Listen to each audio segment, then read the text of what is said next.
Namaste. So today in the series of Sanatan Dharma, I thought we'll touch upon little bit upon the Vedas. I don't know whether we can finish it in one talk or maybe we'll have two talks. But there are two ways of approaching the Veda. Let me clarify this part. One is the philological way. We pick up words, understand the meanings, and it's all right. It's very good, but it needs too much of in-depth understanding of the language. The language of the Vedas is not modern Sanskrit to start with. It's an archaic Sanskrit. Like today, we normally don't express to each other as thou. We say you. It has become our language today in English. But when you go back to Latin and all, it's very different. Now, English has come from Latin, but it's very different. So, the Sanskrit of the Vedas is different from the Sanskrit which we understand today. That's why when Sri Aurobindo interpreted the Vedas, interpreted is a way of saying he first had the experience of the Vedic mystics, number one. Second, Shri Krishna gave him the Nirukta. Nirukta is etymology of words, the grammar with which you can interpret. So, by going from the words, and especially when we lack the experience. So, I often use this example that in the absence of experience, imagine somebody has gone to Mansarovar and actually seen what a swan is. And comes and describes, swan. Oh, is it? Okay, tell me about the swan. It's a white bird. Oh, white bird. Okay, it's the kingfisher. No, just the opposite. It's white wings. Oh, albatross, I know, I have read about it. You can't conceive because you have everything. Albatross, kingfisher, they all look like the swan outwardly. Unless you have seen, then you will say, what are you speaking? There is a world of difference between the two. So the correct way of recovery of the Vedas is through experience, and Sri Aurobindo speaks of that. He says, recover the ancient Aryan thought, recover the Vedas, recover the Upanishad. And then he says, not just in thought, but in life and action. This is the path of recovery. Because what really is Veda? It comes from the root called Vid, which means knowledge. But this is not ordinary knowledge. In the sense, it is a knowledge which cannot be perceived by the senses and the mind. So how do we know that such a knowledge exists? Well, the Vedic rishis started in a very simple way. Even they were a continuation of the forefathers. That time nobody is written. The Vedic rishis say we have received this lore from the forefathers. So there are two approaches to an ultimate reality.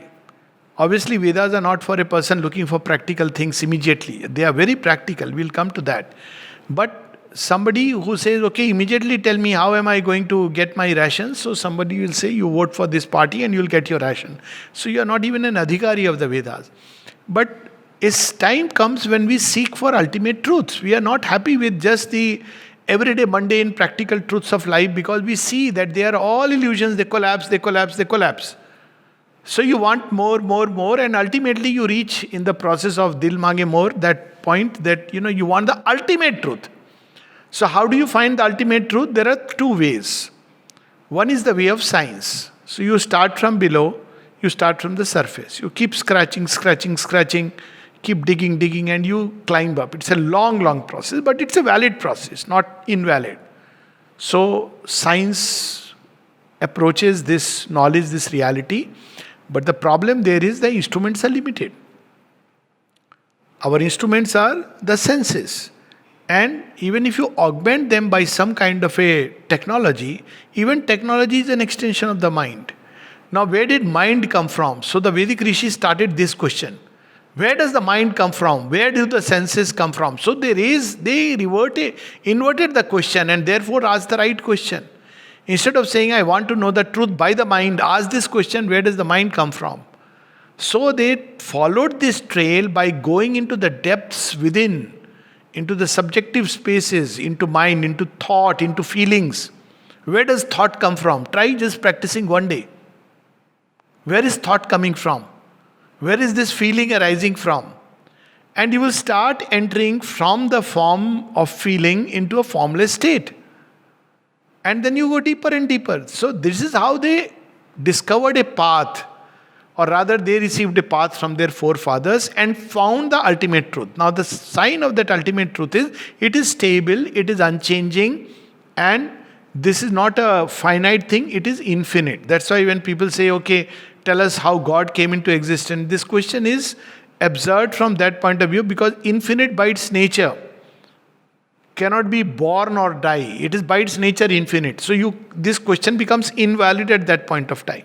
It's a very interesting way. It's mind-boggling. Just imagine how infinity came into existence. But this is the closest you can answer to the mind. Beyond it, you have to go and experience. So they went deeper and deeper, and they discover.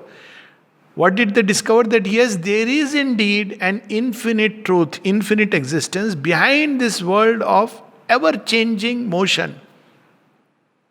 So they use the word prakriti for everything that is changing, which is having a form, name, born, dissolves, and this is not just one thing, two things, empires, civilizations. Just think on large scales. Empires come into existence and they dissolve. Somebody recently asked me a question. He said, sir, there are so many corrupt people around, this, that. I said, think about empires which have come and gone. Genghis Khan, Aurangzeb, such barbaric invaders who came. What all happened? All these empires, where have they gone? We don't even know whether they existed or not. Even think about the age of the Mahabharata. You have the TV serial and people doubt and debate whether it existed or not. So empires rise and fall. But what is behind all this? Is there a stable basis behind all this? And they discovered the stable basis that yes, behind all the manifold, varied, ever-changing, mutable appearances, there is the stable basis, and they use the word Brahman. Doesn't matter what name we use. That yes, there is an infinite existence. So we can approach it as the impersonal, universal basis behind everything. And from there they started understanding the manifestation. Why it is practically important? Because when you understand the core, then you can understand what is the whole purpose, what it is, and then you can see. For example, let's say when we don't know the core and we experience little joys, so we are very happy, then the joy goes away and we say it is pain. So joy turns into pain. The same thing which gives joy gives pain. Have you noticed it?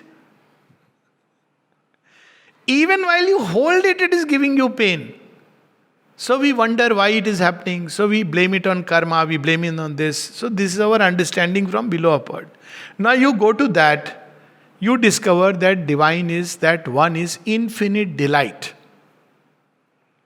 The moment you say it is infinite delight, then you understand from there that all forms are limitations of that. So by its nature, because it cannot capture that totality of truth, therefore, whatever little joy it holds, it can never be happy fully because it's always seeking for infinite. And it is a grace that it breaks down, because then you seek further. Otherwise, you will be shut in the comfort zone. Then from there, when you understand this manifestation, then it all becomes so simple, natural, spontaneous. So they wanted to first understand that, and they found a path, and they discovered the ultimate knowledge. They use the word secret knowledge. We have a canto in Savitri for that. Why secret? Because you can't know it by the mind or the senses. So how are we to know it? Because we know this only. So they said you start from picking up any aspect, whether it be, mind, or whether it be feelings, thought, or feelings of will, and you start digging, going to its core. You have to use something of that, something which is provided within nature. It's like a key. It's like, hide and seek game.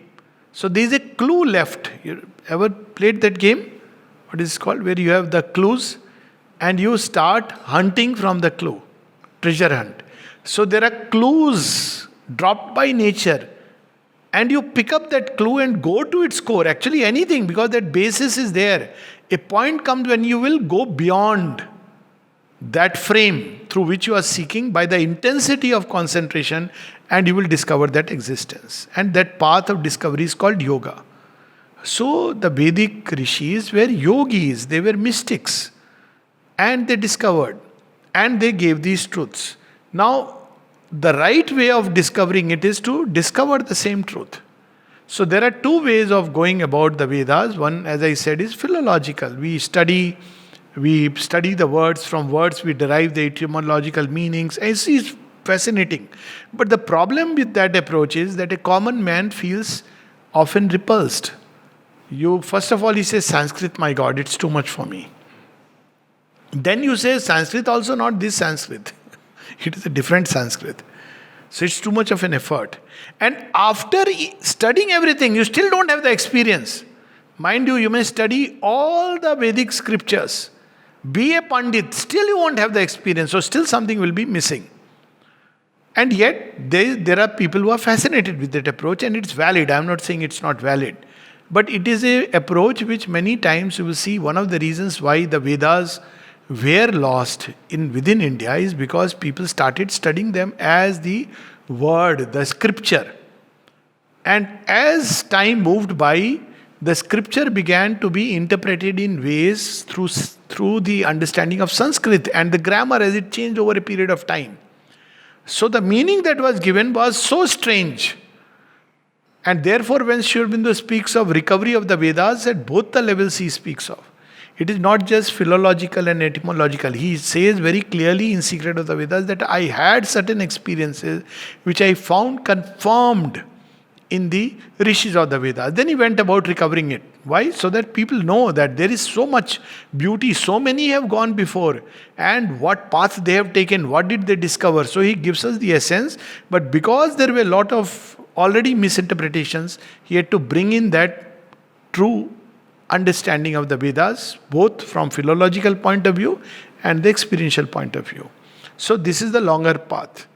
The other path, which is also not a short path, but a path which is more, consistent with logic and practicality, is to discover. Is there a way? How did they discover? And what are the main discoveries? That's what we need to know. Now, when we use the word scholarly way, that there is Rig Veda, Sam Veda, Yajur Veda, Athar Veda, what does it mean? It's like Sri Aurobindo has written so many in the Arya from 1914 to 1921. Now, supposing somebody codifies it, takes out, what Sri Aurobindo has written on love, what Sri Aurobindo has written on knowledge. That is how we had the paths, Bhakti Yoga, Jnana Yoga, Karma Yoga. They are not separate entities. So the Rig Veda, Sam Veda and Yajur Veda and Athar Veda later on, they are codifications. It was not like rishis were actually writing, now I have written a hymn, it is Rig Vedic hymn. It's not how they went about. They had the experience and it expressed itself through a body of words, the mantra.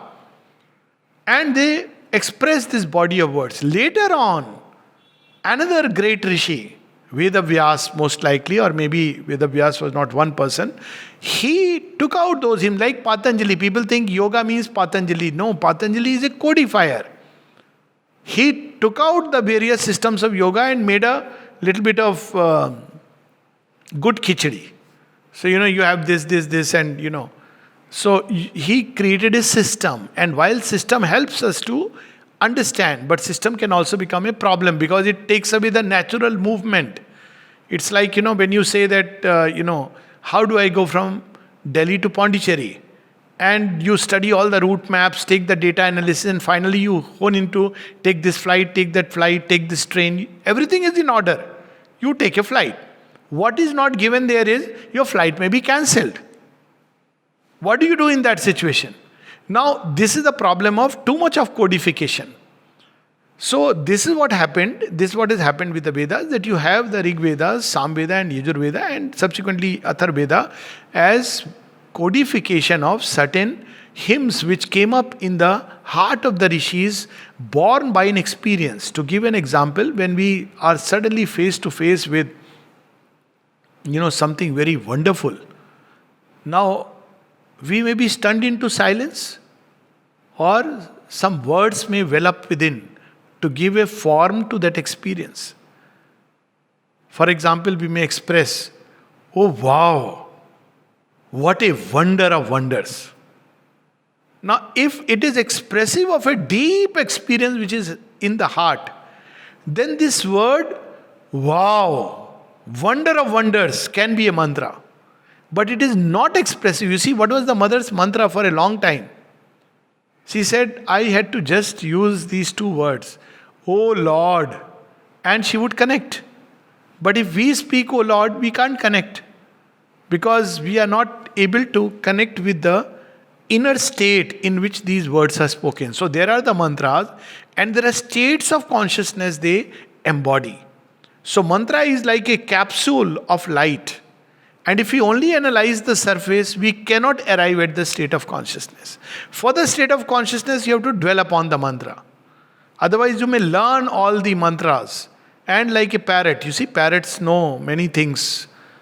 But parrot doesn't realize. But if you dwell upon the mantra, the meaning, Sri Aurobindo as beautifully describes in Savitri, as when the mantra sings in yoga's ear. And then the mind starts dwelling upon the index thought, but finds glorious hints, not the real thing. So after a while it falls silent within itself to know. Then truth reveals itself.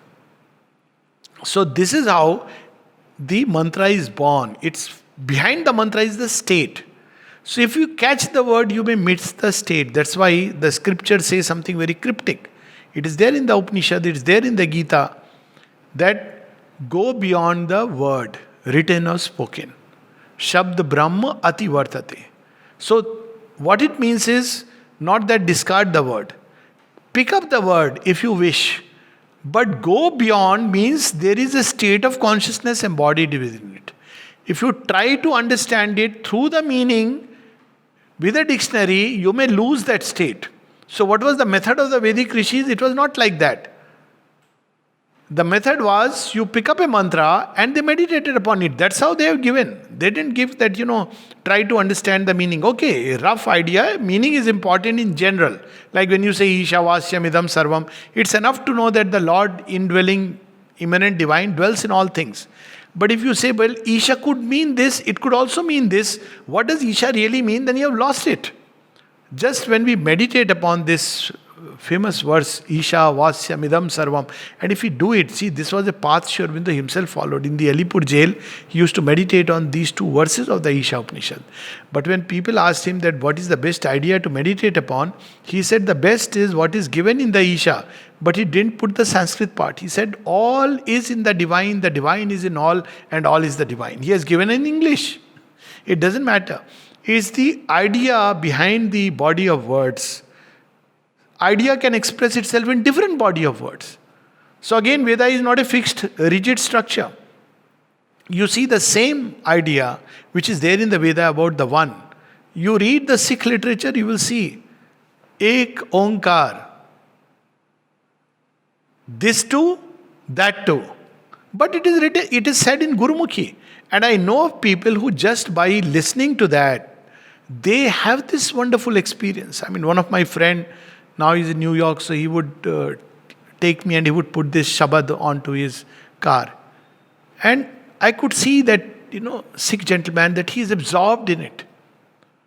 And it's so much touching. So it's not about the words, it's about the experience which is contained, the idea which is there. Behind the word there is idea, and if you catch the idea, you can express it in many more words. So Vedas are not a book which is finished.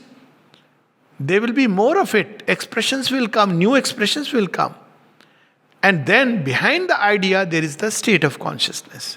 That state of consciousness can suddenly seize upon a person without even knowing anything about the words. And I often use this example of Nishtha, Margaret Wilson, Woodrow Wilson, President of America's daughter. At 15, she is sitting in a garden and she's enjoying everything. And she says, oh, how nice, I wish the divine could enjoy all this. And she suddenly experiences all the joy rushing into her. And she's overwhelmed.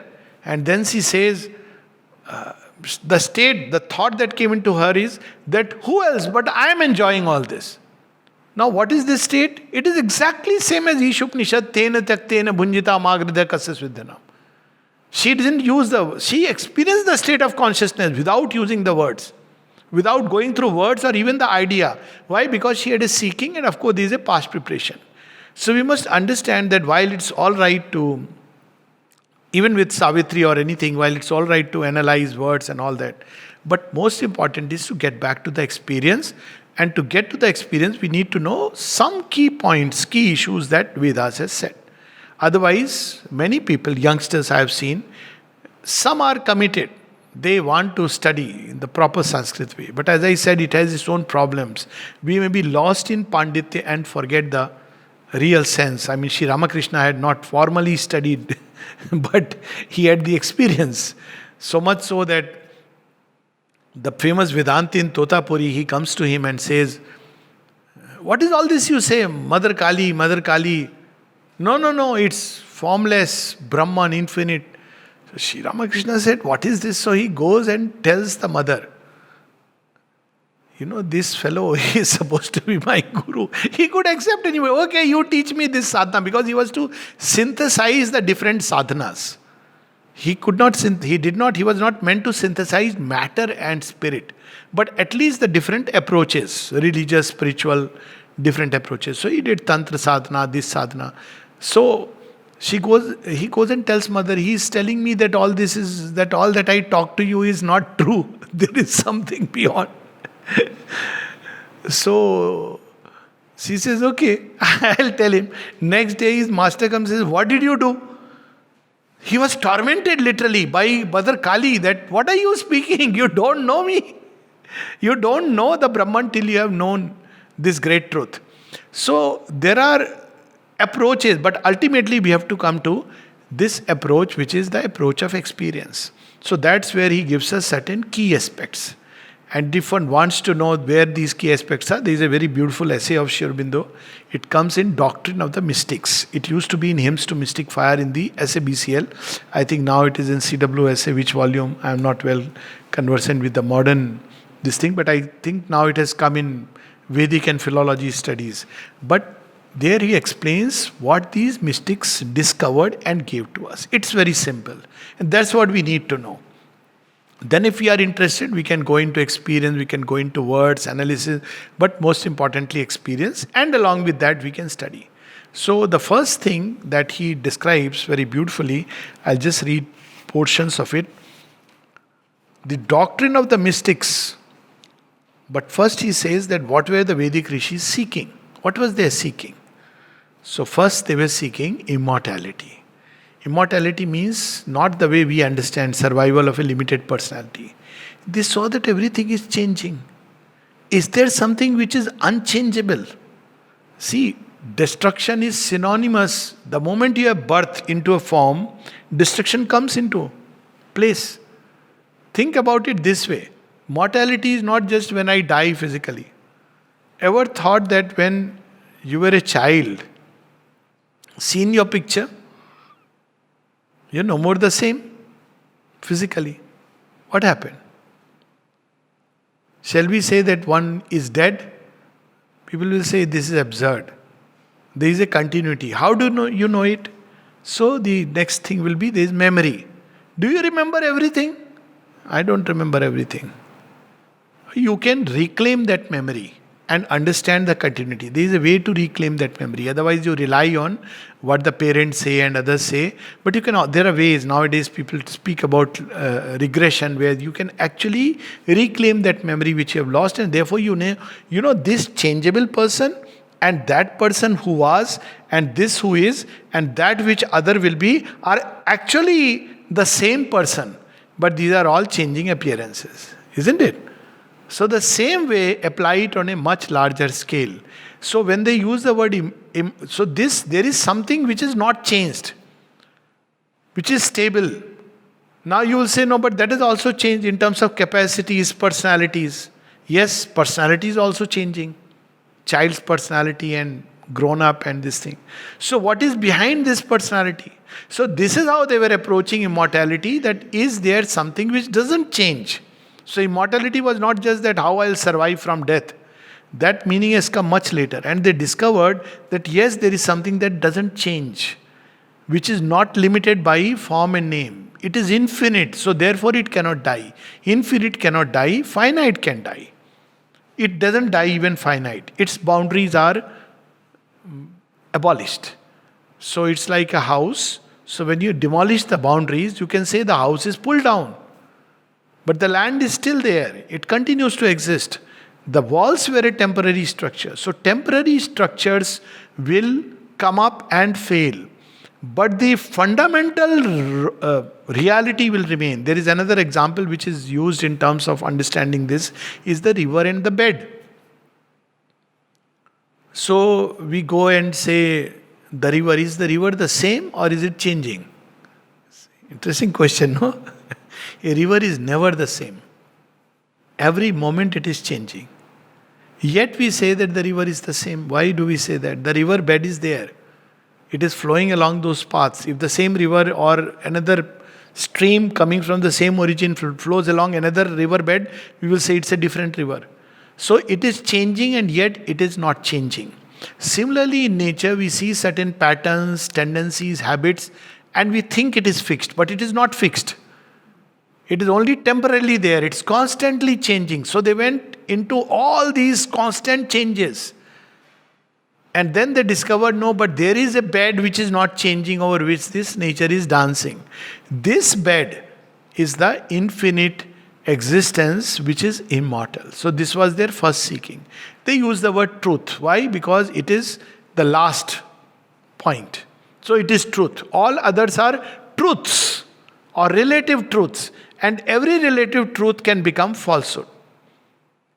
By saying relative truths means it is playing in space and time. Let's take, for example, certain religions. So in a certain context, they were true. Certain religions were born amidst very barbaric human beings. So one of their doctrine was, if somebody commits this, chop off the head and the hands. Now, there was a context to it. Now, in that time and space, it is true. But you change the context, time flows by, and unless you keep on upgrading it, it becomes falsehood. The same thing. So there is one truth which is unchanging, eternal. And there are other things which are changeable. So in Vedas also we find that there are certain truths which are fundamental. But also certain ritualistic things. They have been interpreted as rituals. They also carry the deeper meaning. But outer things. So those outer things, you have to get the inner truth. Then only one can lead a Vedic life. Take for example the weddings. Or yagna, simple thing. So how was yagna done? In the Vedic age, every time you tune into any of the serials, how do you see the yagna? There is somebody who is making bricks and lighting a fire, pouring gritam. Suddenly two demons will come on top and ha ha ha, and they are pouring blood. And then there will be Rama and Lakshmana killing Tadka. That image, that's how we have. But this is an image. And it's not to say that outer yagna doesn't have a meaning. It has a meaning. You can do that. In those ages, people were doing it. Now if you do it, there will be fire alarm. You can't do it. Now yagna has a deeper truth that is unchanging, which we have spoken about. So yagna is about the law of sacrifice. But you can do from the outer. See, it's a good support. That every time you say, it's like the same thing with mala. Now, when do you use mala? There are some people who will use the mala. So why do you use the mala? Because they can't. Anybody you see using mala means mind is absolutely fickle. You can't concentrate. So what you are doing? You are doing Ram, Ram, Ram, Ram, Ram. But mind is fickle. So after some time this is going on and Mukh mein Ram, Bagal mein Churi. Because this is an aid. Don't turn the aid into the real thing. It's a prop. So for some it may work very well that you actually light up. It's a wonderful thing, no? When you pour and all, you have a mandap, when you have the Durga pandal, and of course that is more into Tantra. We'll talk about it later because it's a different domain. But you have a method, a system where you are doing, and every time you take a mantra, it's a beautiful feeling. Nobody can deny. But that is not the real thing. The real thing is the yagna inside. So after all this pouring in, you say, well, now the yagya is over. Now please give me my dole. That's how the priest says, give me my money. Now you have finished, because it was never a yagna to start with. So always it is the inner truth which should take precedence. That's why the forms will change, but the inner truth will remain.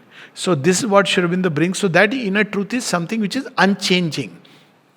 So he speaks about, starts with, the doctrine of the mystics recognizes an unknowable, timeless, and unnameable, behind and above all things, and not seizable by the studious pursuit of the mind. In the beginning itself, he is making it clear. It is unknowable. Unknowable to what? To the mind and the senses. So, how did they know it? There is a way of knowing it by identification of consciousness. There is within us something other than mind, which is the primary, of which mind itself is born. So, by extracting the consciousness from its engagement into the mind and senses, we normally think that this is me, my thoughts are me. That's the difference. In Western philosophy, it is said, I think, therefore I am. But in Indian thought, it is I am, whether I think or I don't think. This consciousness is involved in the mind, therefore, at that point, it is identified with the mind, and therefore, I think. Let's take an example. Morning, sometimes we may be overtaken by a kind of emotion. So, what do we say? I am feeling good. Hopefully. Most people in the morning feel good. And then toward the evening, you may be tired. I don't know, I'm not feeling. So what was it? Feelings were changing. You are the same. Because the I identified with this, you felt good. Now the I is identified with this, so you feel bad. But you can learn to take the consciousness behind this identification and discover that freedom. So behind all this, we come back to that. Name and forms are simply constructs, devices, into which that which is beyond names and beyond forms and is unknowable in this framework has invested itself. So this is the fundamental truth, and he says it is, you cannot seize it by the studious pursuit of the mind. Very first sentence. Impersonally, it is that, the one existence. To the pursuit of our personality, it reveals itself out of the secrecy of things as the God or Deva. So here comes a twist. Is it this or that? So you see, it is both. Everything in this world is at once impersonal and personal. Look at it very simply. Is electricity an impersonal thing or personal thing? Both. As an electrical energy, it exists in cosmos. But it is there as personal. You have these conduits through which it expresses itself. But here he goes still further.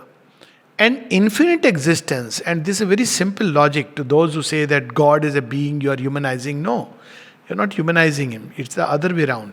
So, if there is an existence which is aware of itself, what do you say? You say, when we are aware of ourselves, that's why I say, no, that I.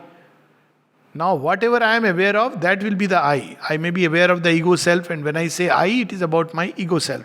Or I may be aware of a deeper psychic truth, and when I say I, it means that. Or when I am aware of a higher divine truth and identified with that, when you say I, it means that. So it's not about the use of words. There are people who are very touchy about use of words. So one of my friend, long back, sent a card, marriage card. So here he says, Priya Atman. Starts with this, so very impersonal. You don't know whom he's addressing. And then he says, this Atman is marrying that Atman. Everything. So I asked him, good friend, I said, whom are you inviting? Atman? Then Atman is, are you going to give some food to this Annam? Or it will only be all Atman as disembodied. So now, you have both aspects. You have impersonality and personality. They are always together. Everywhere in creation, like wave and particle. So we can approach the one, but it is infinite existence, which is also infinite consciousness. That consciousness with which everything else you can be aware of. So won't that consciousness be aware of its own existence? Of course it is. It's logical, and that is how it's described. The divine is aware of himself by his own consciousness. So if you are aware of yourself, what are you? A being or non-being? It is being. So why do some people use the word non-being? Because it doesn't correspond to any idea of being. So equally you can say being, you can equally say non-being. But he's a being. You can enter into relation with him because he's a being. And whatever relation you want, you can enter, because out of that being, all other becomings, all other beings have all kinds of personality. So you can connect with that being in whatever small way. So he says he can reveal himself as infinite existence, unknowable, unnameable, but to the pursuit of personality, you discover him as the Deva. Now this is not one God, this is not gods, but the one God, Deva, the Supreme. Nameless though, he has many names. So though he is beyond names, he can assume any name. Why not? You see, even an ordinary human being in life has many names. There is a nickname through which he was called as a baby. Then when he grows up, there is a name in the school, official name. Then he has a name which his friends call him with. Then he gets married. Then his husband or wife calls with another name. So you have at least 4 names. Then when he grows up, children connect with another name. And there also you have a range from dad, papa, pops, almost coming close to pop. So, mums, mom, mummy. I used to call Mataji. Now if I say it looks so archaic. Mataji, Pitaji. I used to call like that, because that's how I had grown up. Pitaji, Charan Chuke Ashirwad. Now, if my son calls me Pitaji, I'll be shocked. I'll wonder, are you okay? Is everything okay? Dad is okay. So, but does it mean a difference? No, he is one, he's the same. Whether he calls me Pitaji, Papa, one day he called me a friend. Suddenly he discovered at 12 years age, we were taking a walk and he put his arms, he had grown up to my height, put his arms around my neck very conveniently. And he says, you know what, I feel like a friend. I said, good. So let's talk friend. So I said, so friends we can call names. He said, yes. Does it make a difference? It's the same person. So he is one, but he can assume many names. Also depending upon which aspect, which dimension we are approaching. So this is something as simple as that. He can approach many names. He can have many names. Immeasurable and beyond description, though he holds in himself all description of name and knowledge and all measures of form and substance, force and activity. So every name in this world, actually, unless it is nonsensical, but even that carries a sense, is actually the name of the divine. And once I had played with it in many ways in my head. So then I said, what about nonsensical names? Some people have names which have no meaning. Doesn't matter, because there is a state of the divine where you lose all meaning. So even nonsensical names. Otherwise you take up any name and you can attach it to some aspect of the divine. Including names like Moha. Why? He is the one who is the origin, no? The origin. Moh ke dhage ka real origin is there. So you see, you take any name and you can find its origin there. So that's why we have Aditya Sahasranam, we have Vishnu Sahasranam, Lalita Sahasranam. But why only 1,000? You can have 10,000 million names. Every name is expressive of a quality. Every quality has its divine origin. So that's a different way of looking at the creation. Mountain, something of the divine. Singer, something of the divine. Even snake, something of the divine. Everything has something of the divine. So every name, every form, every activity, every quality, he informs. But at the same time, he is not limited by that. So you can say he is beyond all names and he is the unnameable one. He is the formless one, even though he assumes all the forms. So I think we'll stop here. As I said, it's probably will need a few. I don't have the right word. It's not deliberations. talks sounds very much, reflections. This is good. It will need a few reflections into the Vedas as revealed to us by Sri Aurobindo. Today is more of the background.